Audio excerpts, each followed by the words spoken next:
Shalom, all praises to Yahweh Bashem Yahushai, and double honors to the apostles and the elders of Great Millstone, Bashem Rakakwadash.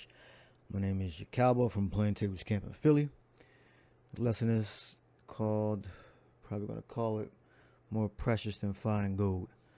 All right, those are the elect whom the Lord Yahushai is going to raise up to lead the next generation, so to speak.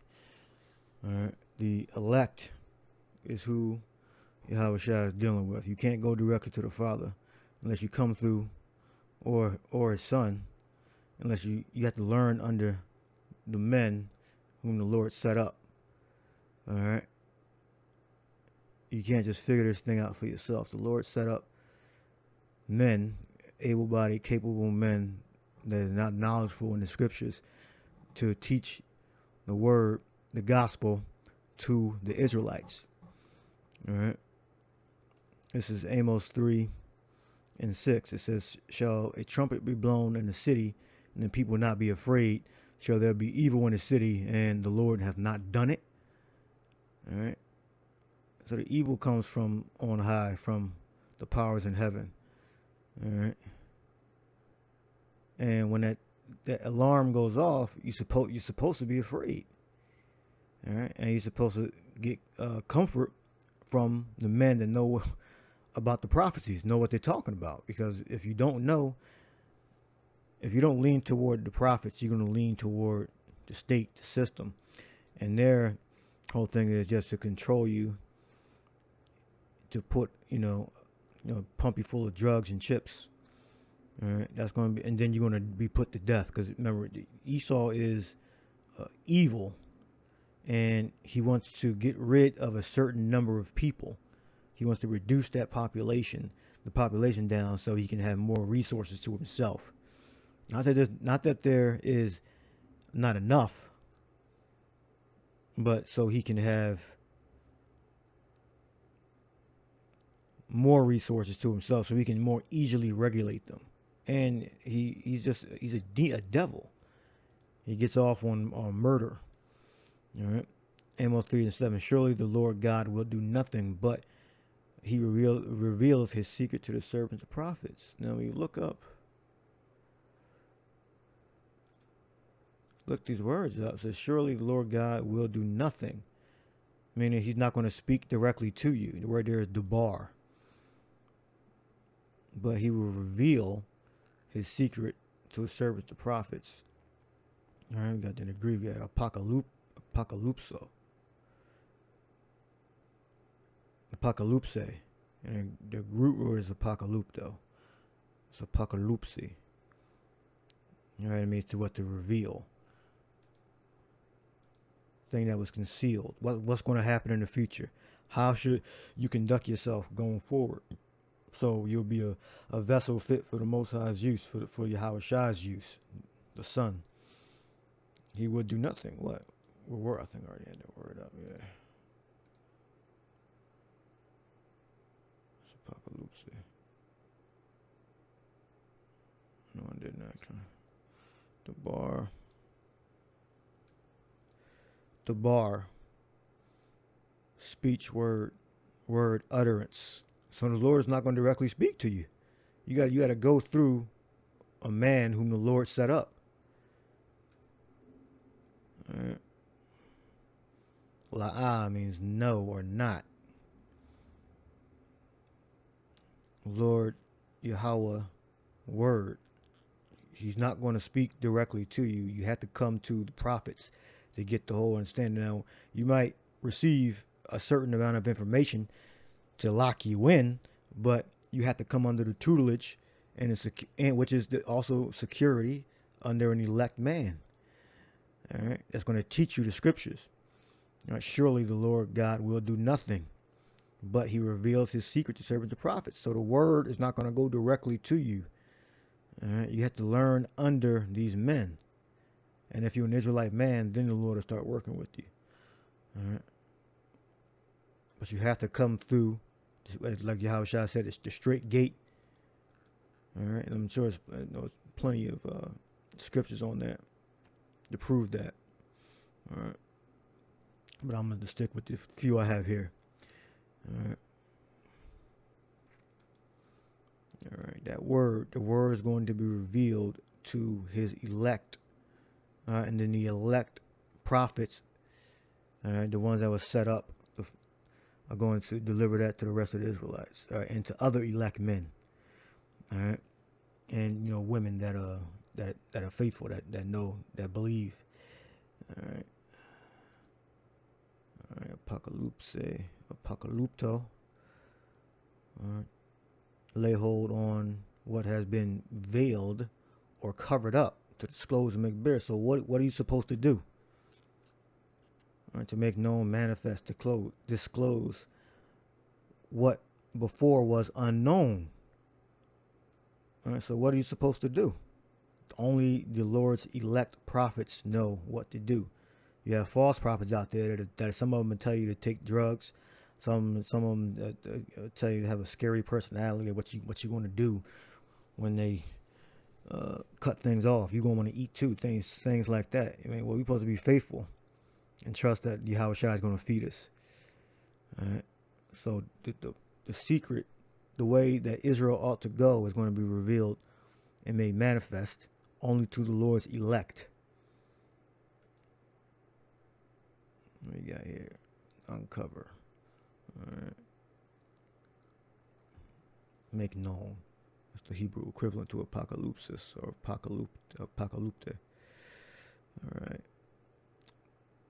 All right. So we got that there. All right. Then we got Galatians 4:1. Not Galatians. Isaiah 4:1. All right. In that day, 7 women shall take hold of one man, saying, we will eat our own bread and wear our own apparel. Only let us be called by thy name to take away our reproach. All right. And there was a point here I wanted to make. Well, that obviously means, because every Israelite man is going to have more than one wife. All right.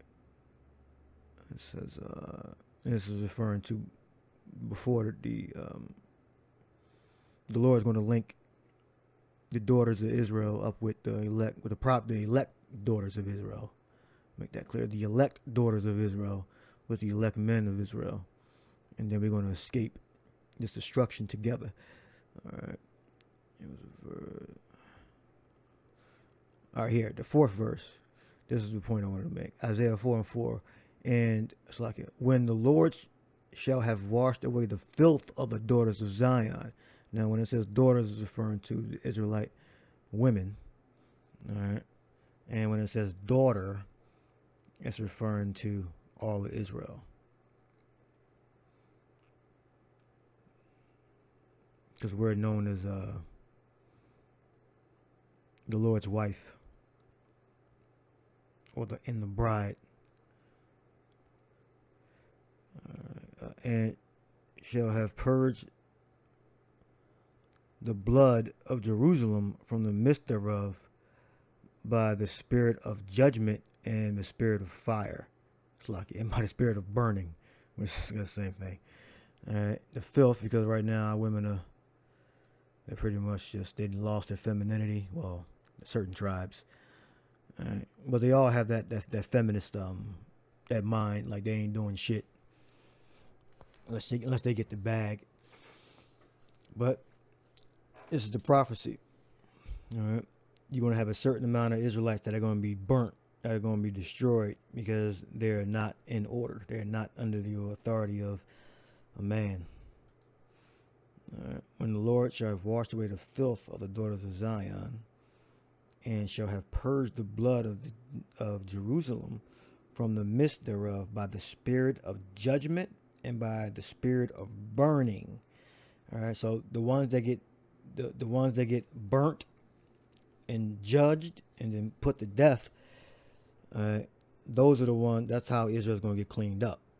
All right, because they're not going to exist anymore. And they'll go on earth, and then they're going to go into the spirit world, and then they're going to get new bodies in the kingdom, and they're going to become back down on earth, perfect. All right, but the majority of them are going to be destroyed in Babylon. All right, it says 2/3 of Israelites will be destroyed in Babylon, as opposed to 1/3. All right. So that's how Israel's going to get cleaned up. The women, the daughters of Zion, and the men are going to become clean because they're going to get converted, the 1/3 in Babylon. They're going to hear the word and they're going to actually believe it. They're going to take it to heart. It's going to permeate through their whole mind, their psyche, and they're going to follow it into the very end, and then they're going to be delivered. And then you're going to have the other part that's going to be burnt with the nuclear fire because they don't give a fuck. They don't need a man. They're not going to let another man tell them what to do, another man tell them what to eat, all right, how to behave, they're going to be burnt, all right. It's by the spirit of judgment. That could be you getting ejected up with drugs, because they're experimenting on you, all right. You can die in a race riot, a famine, a food riot, all right? And by the spirit of burning. That's that fire, that nuclear fire. Ultimately, what I have here, that's childbearing. All right, this is 1 Timothy 2:12. But I suffer not a woman to teach, nor to usurp authority over man, but to be in silence. For Adam was first formed, then Eve, and Adam was not deceived, but the woman being deceived was in a transgression. Notwithstanding, she shall be saved in childbearing, if they continue in faith and charity and holiness with sobriety. I think I had childbearing up. I think that was the point. Technogonia. All right, and you have women that think they just show up with vagina and that's it. All right. Yeah, you got women that sew a dead person's hair in their head and think they're cute. Maternity, maternal duties. All right, they're doing all this for a child, but for some reason they won't do it for a man. I mean, like clean and feed. All right. So you gotta have those motherly instincts. This is on a woman's part, and motherly duties, domestic skills. These are the things that are going to be valuable in that day. All right. Technogonia.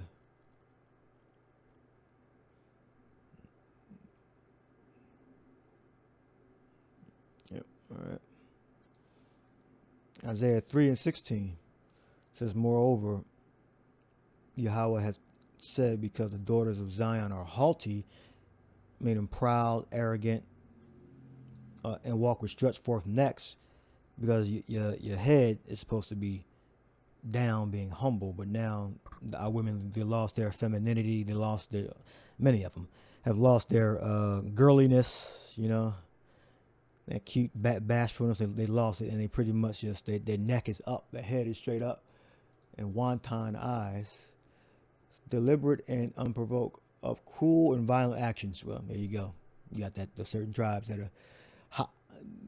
are greatly more affected than the other tribes of Israel. You know who I'm talking about. You know what I'm talking about. What tribes? All right, but pretty much all of them has had that sense of pride and haughtiness. All 12 tribes. All right, but it has affected the Southern Kingdom the most. All right, walking and mincing as they go, and walking and tinkling with their feet. So what the Lord did says Judah's women denounced. All right, and it so even this authors of the Blue Letter already know it's mainly talking about the Southern Kingdom. All right, that's Judah, Benjamin, and Levi. All right, so the Lord said He was going to do what as a curse. Therefore, the Lord will smite a scab the crown of the head of the daughters of Zion. These are the women of Israel. All right, but mainly the women of Judah, Benjamin, and Levi. All right, and Yahweh will discover their secret parts. All right. Now, when you look up secret parts, the word there is path. All right. and it means from an unused root meaning to open a hole, for example, hinge, or the female pudenda, pudendum. Let's see. Pudendum. Pudendum, which means a person's external genitals, especially a woman's. All right. So basically, this is why women walk around with, naked, pretty much, with tight clothes, and they think they're doing it because they're being free, but they're actually under a curse. This is how you know that our women are under the curse. Well, really, all the women that have this mentality, but I'm concerned, with our own nation. All right? So they can do it because they're the other nations. They're not governed under any laws, statutes, commandments under a faith. All right, we're supposed to be governed by Yahweh-Shai's law. All right, which includes the woman being in the modest apparel. All right, hence the law of faith. Female pudendum. Pudendum. A person's external genitals, especially a woman's. All right. So it says, therefore, I will smite with the scab the crown of the head of the daughters of Zion, meaning that they were going to have issues with their scalp. Some of it was going to be self-inflicted, and some of it was going to be their genetics. And those two things mixed together fuck their scalp up. All right. Therefore, the Lord will smite with the scab the crown of the head of the daughters of Zion. That's why they constantly cover their head up with weave and wigs. All right. Wigs is supposed to be for entertainers, adult entertainers, or if you're an actor. All right. And the Lord will discover their secret parts, meaning discover their genitals, their private areas, their buttocks, breasts, all right, the sexual organs, and that's a curse. All right. In that day, the Lord would take away the bravery of the tinkling ornaments. All right, so he basically took their shape and their femininity from the woman and revealed her nakedness as a curse and a shame. All right, onto herself and to the men of Israel, because that's a shame when you see, like, damn, now she dressed like she under the curse. All right, and that's not a woman you want to make your wife. They pretty much just temporary situations. All right, stretched forth, stretched out. Isaiah 13:12 says, "I will make a man more precious than fine gold, even a man than the golden wedge of Ophir." All right. So precious. Yaquar. All right. So the Lord said He's going to make a man through Isaiah. All right. Precious, to esteem, to prize, value. Because right now men aren't precious. Women don't really appreciate men. This is why they don't like cleaning and cooking for men. They just prefer to just take care of themselves and just get by and get the bag. That's pretty much the consensus for all women right now. All right. And when it comes to the prophets, you have men that look at the Lord's prophets, Yahweh Shai Ratazah, we are. All right. And they say, well, no, you can learn. They think they can learn the Bible by themselves. They don't need to come out. They don't need the support. All right. They actually believe that. They just believe in themselves, and they believe in the system. They believe they already got it. They don't believe they have to come under the tutelage. They believe they don't have to come under the tutelage of another man. All right. But the Lord made made certain men special. All right. That you have to come through those men to get the knowledge, or you ain't gonna get it on your own. All right. So the Lord said He was going to make a man more precious than fine gold, to esteem, and this is the elect man, to esteem, prize, value, to be precious, costly. All right. So everything you got in your house, everything that you deem profitable or costly, like It was the thing about the Birkin bags going around. Women, they covered after that. They covered after what? Sports cars. They covered after like furniture and houses, mansions, lifestyles, best food, expensive restaurants with $100 minimals, reservations. Those are the things that are esteemed precious. But the Lord said He's going to make a man more precious than fine gold. So all the things I just mentioned and more are going to be nothing compared to the value of the Lord's elect man. All right, to be precious, highly valued, costly. All right.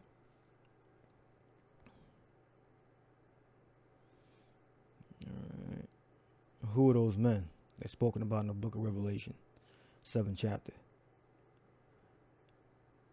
7 and 2. And I saw another angel ascending from the east, having the seal of the living God, and he cried with a loud voice to the 4 angels to whom it was given to hurt the earth and the sea, saying, hurt not the earth, neither the sea, nor the trees, till we have sealed the servants of our God in their foreheads. And I heard the number of them which were sealed, and there were sealed 144,000 of all the tribes of the sons of Israel. All right, let's look up, the key word is seal. We're going to look up,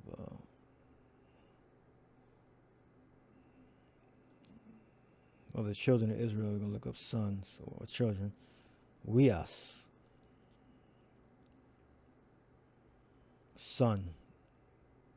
Only begotten son. Offspring of men. In a wider sense, posterity, which is true. In a wider sense. All right. Son of man. What do it mean, son? Son. A son. All right. Son. Weas.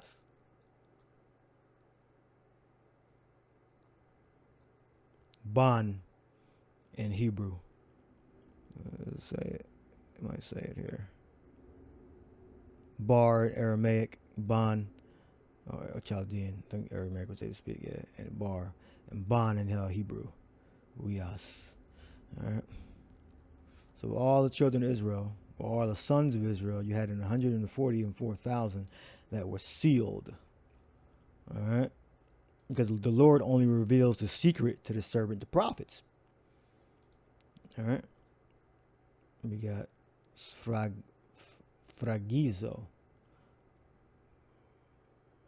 Fragizo, which means to set a seal upon a mark for security from Satan.